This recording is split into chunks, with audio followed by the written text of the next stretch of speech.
Dernier article d'Olivier de Rouvroy, rédigé à la mi-juillet. Dernier texte écrit de son vivant. Les vaisseaux de l'espace et leurs équipages. Notre humanité est progressivement en train d'émerger dans une communauté plus étendue de vie intelligente. Plusieurs races et plusieurs organisations extraterrestres nous visitent à tour de rôle. Nous n'en avons pas encore conscience, mais depuis quelques décennies, leur va-et-vient s'est accéléré. La fabrication d'armes nucléaires, puis la destruction progressive de notre environnement naturel, ont attiré vers notre planète des êtres dont la survie même pourrait s'avérer menacée en cas de cataclysme planétaire. Au moment où nous nous apprêtons à pénétrer dans un champ plus étendu de l'expression de la vie, où évoluent ces êtres que nous n'avons pas encore appris à connaître, il ne fait aucun doute que les révélations qui suivent soient d'un immense intérêt pour chacun d'entre nous. Chaque dimension d'existence n'est rien d'autre qu'une longueur d'onde. La seule différence entre les différentes dimensions est la longueur de leur onde sinusoïdale de base. Lorsque nous tournons ou appuyons sur le bouton de notre télévision ou de notre radio, nous nous mettons en rapport avec une longueur d'onde particulière et nous changeons de station. Nous obtenons alors une image différente sur notre écran ou une autre station à la radio. Il se passe exactement la même chose avec les dimensions d'existence. Si nous pouvions changer la longueur d'onde de notre conscience et, ce faisant, réussissions à mettre en rapport toutes les parties de nous-mêmes avec une nouvelle longueur d'onde dans cet univers, nous disparaîtrions littéralement de ce bas monde et réapparaîtrions dans un autre monde avec lequel nous sommes entrés en relation. C'est ce que font les ovnis quand vous les voyez traverser le ciel à des vitesses vertigineuses, en admettant que vous puissiez les voir. Ils pénètrent notre champ de vision à une vitesse stupéfiante, opèrent ensuite un changement de direction et disparaissent complètement de notre vue. Les êtres à bord de ces vaisseaux spatiaux ne sont pas transportés à travers l'espace comme nous le sommes dans nos avions. Ils sont psychiquement et consciemment reliés au vaisseau lui-même et lorsqu'ils sont prêts à se rendre dans un autre monde, ils se mettent dans un état de méditation et s'unissent en pensée jusqu'à former une entité consciente. Ils visualisent alors un changement de direction, ce qui permet à leur vaisseau ainsi qu'à tous les passagers à son bord de pénétrer ensemble dans une autre dimension. Notre univers, y compris toutes les étoiles et tous les atomes qu'il renferme, a une longueur d'onde de base de 7,23 cm. À partir de n'importe quel point de l'endroit où nous nous trouvons, il est possible de progresser à l'infini soit vers l'intérieur soit vers l'extérieur de cet univers. Spirituellement parlant, cette longueur d'onde de 7,23 cm en moyenne représente le Om, ce son auquel les hindous attribuent la fréquence fondamentale de notre univers. Au sein de notre univers, chaque objet émet un son particulier selon sa consistance. Si vous faites la moyenne des sons de tous les objets dans cet univers ou cette troisième dimension, vous obtiendrez cette longueur d'onde de 7,23 cm et le véritable son, Om de cette dimension. Cette longueur de 7,23 cm représente aussi la distance moyenne entre les deux yeux, du centre de la pupille à l'autre, si vous mesurez 100 personnes et faites la moyenne entre elles. C'est également la distance moyenne entre le bout du menton et le bout du nez, la largeur moyenne de la paume de chaque main et la distance moyenne entre chaque chakra du corps, pour ne donner que quelques exemples supplémentaires. Cette mesure de 7,23 cm est présente un peu partout dans notre corps parce que nous sommes tous immergés dans cet univers particulier et que tout cela est littéralement imprimé dans chacune de nos cellules. Ce sont des ingénieurs des laboratoires Bell, et non pas des mystiques assis en lotus au fond d'une grotte, qui furent les premiers à découvrir cette longueur d'onde.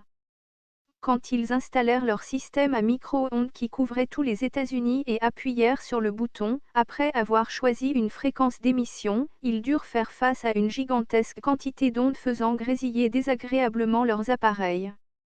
Les ingénieurs décidèrent finalement de choisir cette fréquence d'émission de 7,23 cm pour tout le système. Pourquoi avoir retenu cette valeur particulière ? Sans doute en raison du silence qui l'accompagnait et de la paix dont elle semblait imprégnée. Bien entendu, ils tentèrent de localiser la source de cette harmonie qu'ils ressentaient en eux, démontèrent et remontèrent leur équipement et cherchèrent toutes sortes d'explications rationnelles. Ils commencèrent d'abord par penser que cela provenait de l'intérieur de la Terre.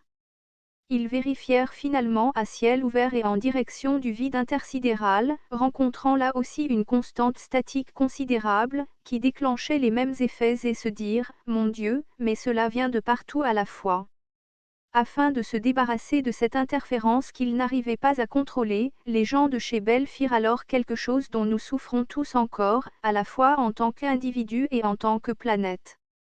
Ils augmentèrent leurs émissions de micro-ondes de plus de 50 000 fois leur besoin normal, créant de ce fait un champ électromagnétique surpuissant qui nous englobe tous et dont nous subissons encore les effets, de manière que cette longueur d'onde de 7,23 cm, qui provient de partout, ne puisse plus interférer. Laissez-moi maintenant vous parler des vaisseaux de l'espace. Les vaisseaux utilisés dans les mondes évolués ont une dimension à la fois physique et basée sur une longueur d'onde de 7,23 cm et supraphysique, c'est-à-dire lumineuse et basée sur une bande fréquence de 723 Thz. La Confédération intergalactique utilise environ 62 prototypes différents dans notre système galactique. Ceux que vous voyez habituellement fonctionnent dans les 3e et 4e dimensions, mais il y en a d'autres que vous n'avez jamais vus parce qu'ils appartiennent aux 5e, 6e et 7e dimensions. Puis, il y a ceux qui font partie du soutien logistique et qui sont stationnés dans la stratosphère de la Terre, les ravitailleurs étant postés dans l'orbite du Soleil. Les vaisseaux mères sont de tailles différentes, en fonction de leurs missions et des longueurs d'onde qui leur correspondent. Les plus volumineux peuvent dépasser 1000 km de longueur lorsqu'ils se matérialisent dans la 3e dimension. 22 ont été déployés pour assister notre processus de transformation sur la Terre. Selon la mission à effectuer, ils peuvent servir à rajuster, accélérer et intégrer les nouveaux paramètres d'évolution de notre planète. Ils ressemblent à des grandes villes, mais pas celles de notre monde. Ils comportent des espaces récréatifs constitués de lacs, de beaucoup de végétation, et d'espèces vivantes qui nous sont inconnues. On y retrouve aussi des zones de travail, des salles de réunion et la station de commande du vaisseau. Ces cités-vaisseaux circulent à travers notre système solaire et notre galaxie, afin d'exécuter les tâches qui leur sont assignées par la Confédération. Leurs populations peuvent atteindre jusqu'à 2 millions de personnes. Ces immenses vaisseaux ne peuvent rester que dans la stratosphère d'une planète proche de la ceinture électromagnétique qui est, en fait, la porte d'accès vers d'autres mondes. Voici une information qui va en surprendre plus d'un. Actuellement, il y a plus de 5 millions de vaisseaux proches de la Terre. Leurs missions sont variées. Ils surveillent, informent et évaluent l'état vibratoire énergétique. Certains protègent les portes d'accès interdimensionnelles. D'autres assurent un soutien logistique. D'autres encore surveillent de près nos politiciens et la situation de notre armement nucléaire. Puis, il y a ceux qui nettoient les résidus toxiques du champ causal de la Terre, et les ingénieurs qui réajustent et modifient les champs unifiés. Enfin, d'autres observent et harmonisent les aspects géophysiques et climatiques de la planète. Contrairement aux apparences, tout est sous contrôle. Notre niveau de conscience et notre collaboration ont aussi une influence, et nos frères de l'espace agissent en fonction de nos mouvements et de notre processus d'évolution pour tout corriger tout en s'interdisant d'interférer, sauf dans des cas exceptionnels. Car nous disposons du libre arbitre. Leur présence sert avant tout la vie et l'évolution dans l'univers, c'est leur principale tâche. Cependant, il y a en coulisses en permanence une activité extraterrestre dont nous ne pouvons même pas imaginer l'ampleur. Parfois cependant, il nous est possible de voir et même de visiter leurs nefs interstellaires, car ils souhaitent que certains d'entre nous soient témoins de leur présence. Il est en leur pouvoir d'encercler complètement notre planète en moins d'1 heure et de poster leurs vaisseaux au-dessus de l'ensemble de nos villes en moins de 20 minutes. Même si leur manifestation physique semble se faire attendre au regard de ce que certains d'entre nous espéraient et avaient pronostiqué, nos frères et sœurs du cosmos sont déjà à nos côtés, ils recourent à toutes sortes de stratégies dans le but d'attirer notre attention et de nous sensibiliser. Si nous voulons vraiment accéder à une forme de vie plus évoluée, il nous faut changer notre conscience de survie en une conscience active du point de vue évolutif, ou inclusive du point de vue cosmique. Notre véritable moi spirituel ne peut émerger dans sa plénitude que si nous faisons preuve d'une discipline personnelle et d'une ouverture vers les autres. Nous ne pouvons plus continuer d'agir comme si nous étions préoccupés uniquement de notre survie, en sacrifiant sans état d'âme l'exploitation de l'environnement et des faibles, à notre bien-être personnel. Par analogie, nos frères et sœurs du cosmos souhaiteraient nous aider, mais nous devons au préalable élever notre niveau vibratoire et atteindre un certain palier en dessous duquel toute intervention et manifestation d'envergure de leur part serait non seulement inutile mais même dangereuse. Le pouvoir de la transformation est en nous, mais nous sommes comme des diamants recouverts de couches d'ego discordantes voilant l'éclat de notre moi spirituel et cosmique. Nous ne sommes pas si différents de nos frères et sœurs de l'espace, mais notre nature humaine reste très primitive, nous nous laissons manipuler par notre égoïsme et nous manquons d'amour les uns envers les autres. Nous en subissons et en subirons désormais de plus en plus les conséquences. Imaginons un instant ce qu'était jadis la vie des grands primates, ils imposaient leurs lois à tous les autres animaux qui partageaient leur environnement. Mais aujourd'hui, leur vie devient de plus en plus difficile et inconfortable, n'est-ce pas? Alors pourquoi devrions-nous nous cramponner coûte que coûte à de vieilles formes, alors même que nous les savons condamnées à disparaître? Lâcher prise ne signifie pas se polariser sur les extraterrestres, mais aller au-delà de tout concept de limitation. Voici ce qui est arrivé à l'un d'entre nous. Appelons-le Cosmo. Après avoir demandé intérieurement durant des années à être contacté, Cosmo s'est un jour retrouvé dans un local blanc tout rond, hormis le sol qui était plat. Apparemment, il respirait normalement, n'avait ni chaud ni froid, se déplaçait aussi facilement que sur Terre. Et il avait bien sûr une foule de questions à poser. D'autres terriens qui se trouvaient présents à bord du même vaisseau lui ont expliqué les principales choses qu'il avait besoin de savoir sans attendre. D'abord, dans ce local où il se trouvait, n'importe quel endroit de la cloison courbe et molle pouvait servir de mur d'énergie. En y posant la main d'une certaine manière, on pouvait soit la traverser pour aller de l'autre côté, soit y enfoncer les doigts pour la tirer vers soi. On pouvait encore, si on le désirait, voir à travers. Dans ce cas, elle devenait transparente comme un miroir scintillant.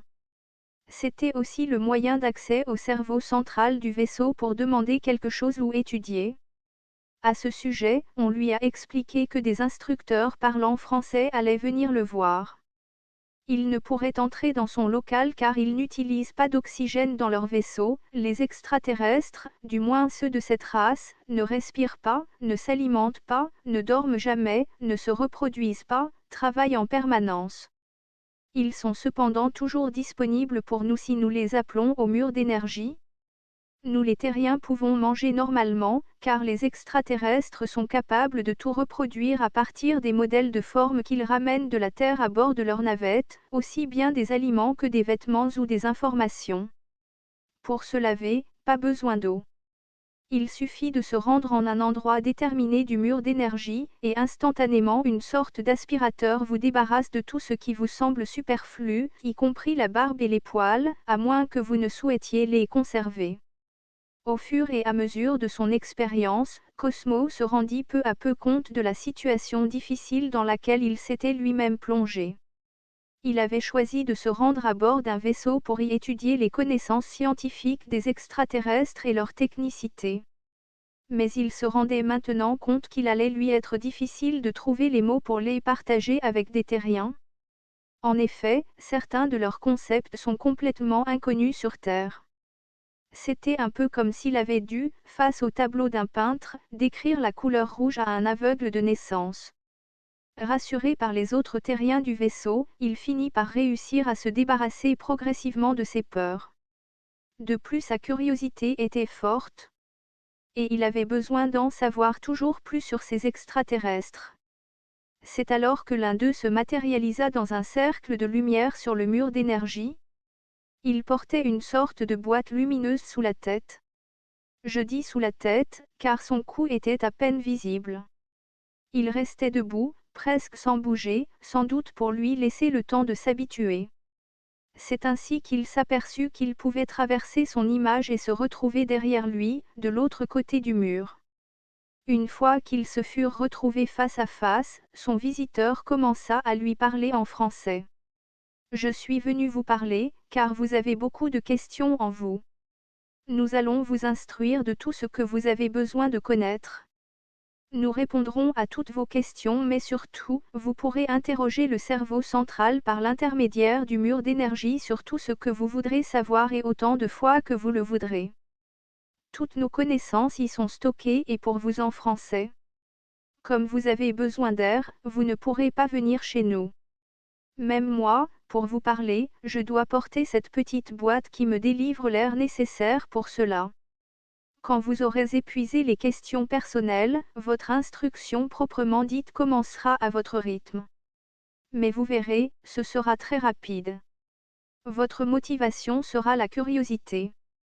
Cosmo posa alors aussitôt une foule de questions en vrac, et autant qu'il se souvienne, d'une manière un peu confuse. L'extraterrestre le laissa parler sans jamais l'interrompre ni marquer une émotion quelconque. Comme il le constata par la suite, le visage des extraterrestres, du moins ceux de cette race, est toujours figé et les yeux fixes. En dépit de sa curiosité, beaucoup de séances lui furent nécessaires pour comprendre les réponses aux questions qu'il venait de poser. Au départ, son niveau d'instruction ne lui permettait pas de tout appréhender. Jamais cependant son interlocuteur ne lui fit aucune remarque désobligeante.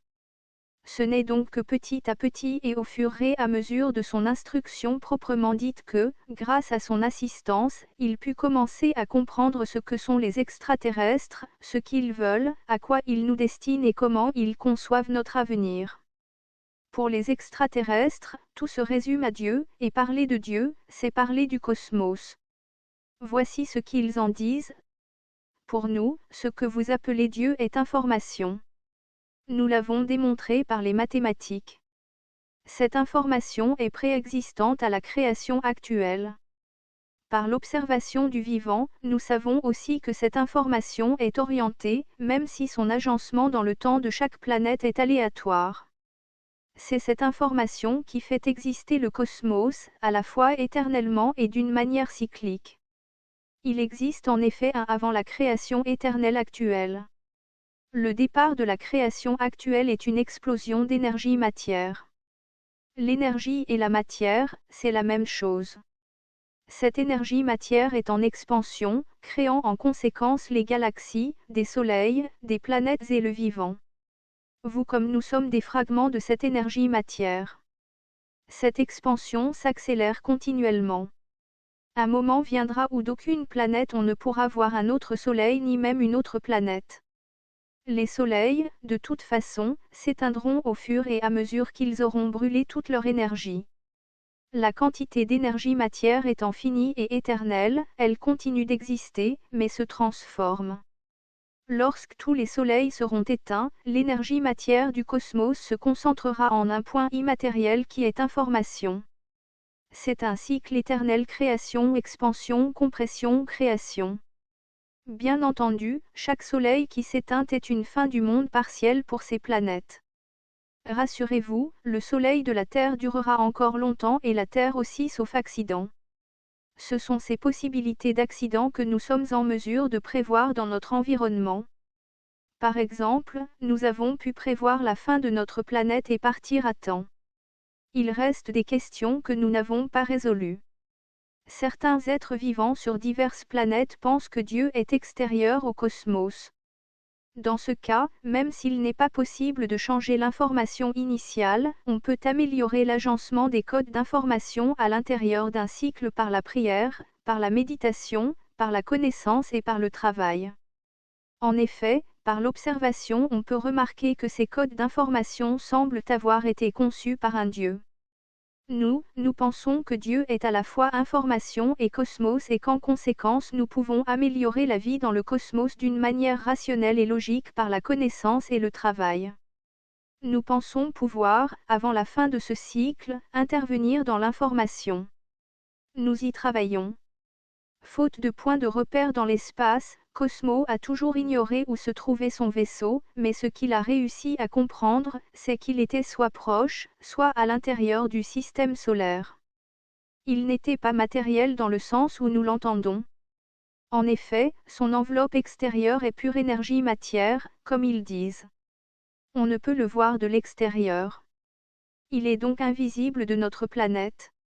De l'intérieur il semble immense, mais comme les extraterrestres peuvent dilater ou compresser l'énergie, il semble a priori impossible de détecter sa présence dans le cosmos et ses effets sur son environnement. Les extraterrestres ont quitté leur planète il y a des milliers d'années, en équivalent terrestre, pour se réfugier dans des vaisseaux, car une collision avec un corps céleste était prévue depuis longtemps. Les vaisseaux se déplacent comme des escadrilles, et ils restent rarement positionnés au même endroit. Ils se partagent la surveillance de l'ensemble des planètes qui leur sont le plus proches. Il s'agit d'interception d'émissions de toutes sortes, mais aussi d'envoi et de récupération d'espions sur la planète considérée. Pour la Terre et pour des raisons de commodité et d'efficacité, il s'agit en général d'anciens terriens. Certains vivent avec les extraterrestres depuis des milliers d'années. Plusieurs sont en cours de mutation de leur vivant et ressemblent de plus en plus aux véritables extraterrestres. Leur morphologie change. Beaucoup n'ont quasiment plus d'organes génitaux par exemple. Le vaisseau ou cosmos était rendu est en charge de la surveillance de notre système solaire et donc de notre Terre. Les mots qu'il entendait le plus souvent en consultant le cerveau central étaient rationnels ou logiques. Or, selon les extraterrestres, il n'est pas rationnel d'intervenir d'aucune manière dans la vie d'une planète ou de ses habitants, ni même de se faire connaître. Si cela arrive par accident, le témoin est enlevé et transporté jusqu'au vaisseau. Il pourra y vivre et, s'il le veut, participer aux recherches. Cependant, il existe d'autres extraterrestres venant du grand ailleurs. Avec certains, le vaisseau peut communiquer, avec d'autres non. Mais cela ne semblait pas inquiéter les extraterrestres que Cosmo a rencontrés. Ils lui semblaient n'être que de passage. Ils ne paraissent s'intéresser à la Terre qu'au titre de leur collecte de renseignements. Ils savent presque tout ce qui se passe sur Terre. Ce qu'ils ne savent pas, leurs espions peuvent le compléter. Ils peuvent ramener au vaisseau livres et journaux. Ils ramènent également des objets, ou pour les terriens à bord, des échantillons alimentaires à reproduire et aussi toutes sortes de choses et de renseignements pour enrichir le cerveau central qui est commun à tous les vaisseaux et accessible à tous, y compris aux terriens et dans la langue de leur choix. Si un terrien n'a pas une bonne instruction à son arrivée, les extraterrestres l'éduquent en commençant par la maîtrise de sa propre langue avant de l'initier à la manipulation du cerveau central. Ce fut le cas de Cosmo.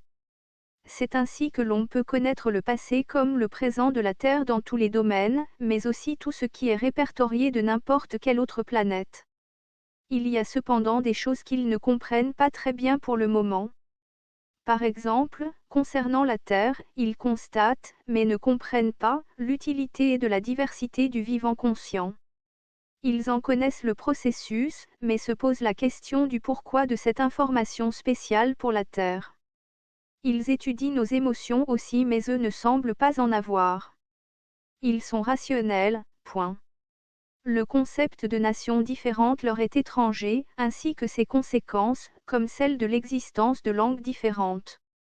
Il semble que sur toutes les planètes qu'ils ont visitées, il n'y ait qu'une unique forme de vie consciente, lorsqu'elle existe bien entendu. Il n'y a donc qu'un seul peuple par planète. Pas de nations différentes et une seule langue. Le concept de démocratie n'est pas très bien appréhendé non plus. Selon eux, pour chaque problème il ne peut y avoir qu'une seule réponse possible, et c'est celle qui est la plus rationnelle et logique.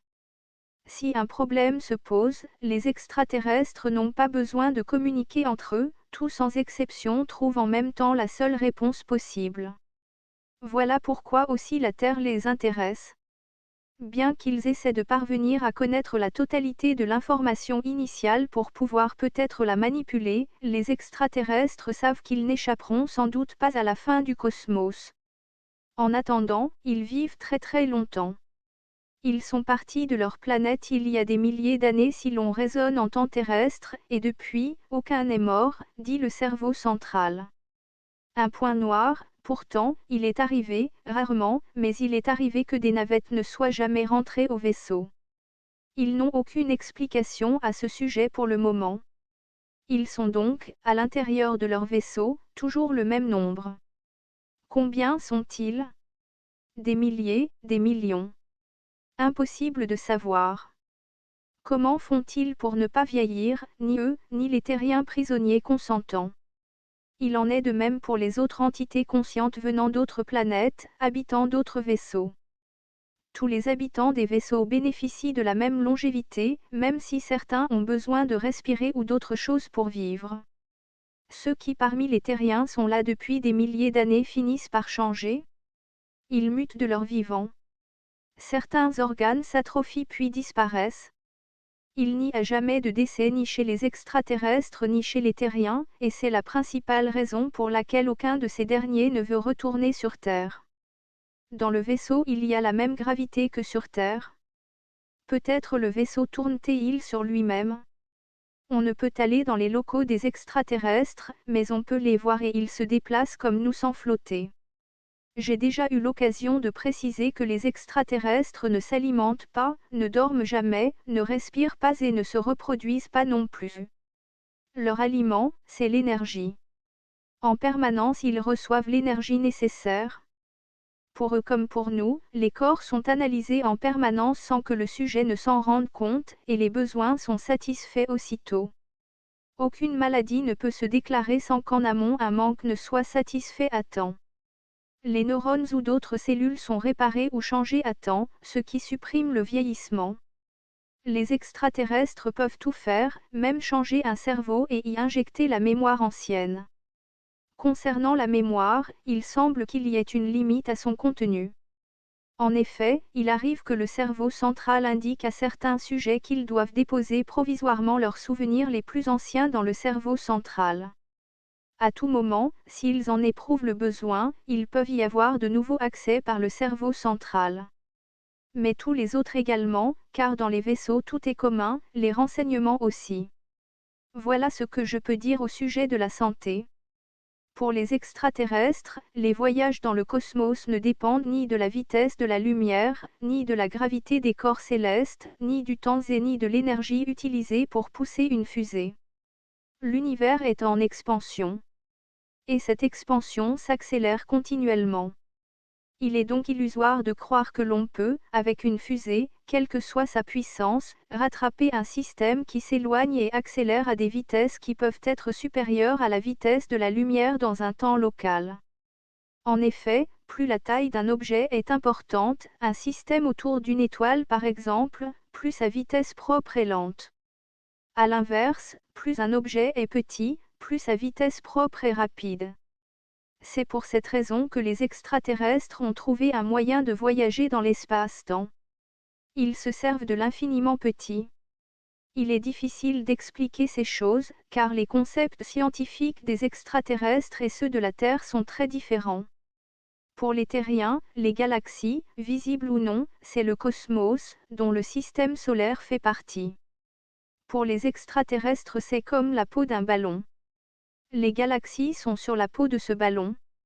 Notre système solaire aussi bien entendu. À l'intérieur du ballon, l'espace, le temps, les distances sont fluctuants. De même, nos scientifiques pensent que pour qu'il y ait de la vie il faut de l'eau, du gaz carbonique, que sais-je encore. Dans notre système solaire, peut-être, mais qui peut prouver que sur d'autres systèmes il en soit de même? C'est un postulat, rien de plus. Ils objectent aussi les distances. C'est vrai. Mais peut-être est-il possible de voyager dans le cosmos autrement que les terriens l'imaginent. Ce qui limite le plus le contact de l'être humain avec les vaisseaux et avec les civilisations subtiles, c'est l'égoïsme. Ce ne sont pas les frères aînés, membres d'humanité plus évoluée, qui cachent leur existence à l'homme terrestre, mais c'est lui qui s'éloigne d'eux en tissant autour de lui un réseau dense de forces hostiles et matérialistes. Adaptation, Olivier.